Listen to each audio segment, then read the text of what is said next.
അപ്പോൾ നിലവിൽ ചെറിയൊരു പോസിറ്റീവിലാണ് നിലവിൽ കാണിക്കുന്നത്. അപ്പോൾ മാർക്കറ്റ് ഇന്ന് ഓപ്പൺ ചെയ്യുമ്പോൾ തന്നെ മാർക്കറ്റ് ഈ ഒരു SMA ഭാഗത്തേക്ക് ഒന്നും പോകേണ്ടതായിട്ടുണ്ട്.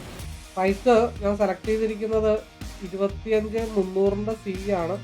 സിയിൽ ഞാൻ സെലക്ട് ചെയ്തിരിക്കുന്നത് 25,700 P ആണ്. അപ്പോൾ തൽക്കാലം ആദ്യം തന്നെ സിയുടെ മൂവ്മെൻറ്റ് കിട്ടുമെന്നാണ് ഞാൻ ഫോക്കസ് ചെയ്യുന്നത്. സിയിൽ SMA മാർക്കറ്റ് മുട്ടാനായിട്ടുണ്ട്. അപ്പോൾ ആദ്യം സിയിൽ എന്തെങ്കിലും ഒരു ആവറേജിങ് കൺസെപ്റ്റിൽ സിയിൽ 237 തൊട്ട് 47 വരെയുള്ള SMAയിലേക്ക് മുട്ടാനുണ്ട്. 245 P മുട്ടാനായിട്ടുണ്ട്. അപ്പോൾ അങ്ങോട്ടുള്ളൊരു മൂവ്മെൻറ്റ് ആദ്യം കിട്ടുമെന്നാണ് സ്കാൽപ്പിംഗ് മൈൻഡ് സെറ്റിൽ നോക്കുന്നുണ്ട്. 247. ഓക്കെ, 290 മുകളിലോട്ടുള്ളൊരു മൂവ് കിട്ടിയാലോ 298 നോക്കാം. അവിടെ എന്തെങ്കിലും കിട്ടും, അതും നോക്കാം. അവിടെ ഗ്രീൻ ആയിട്ടുണ്ട്. ഈ ഗ്രീൻ അങ്ങോട്ട് 298 കിട്ടുമെന്ന് നോക്കാം.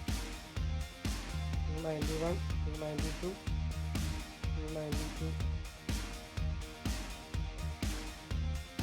298 മാർക്കറ്റ് ഈസി ആയിട്ട് റീച്ച് ചെയ്യും.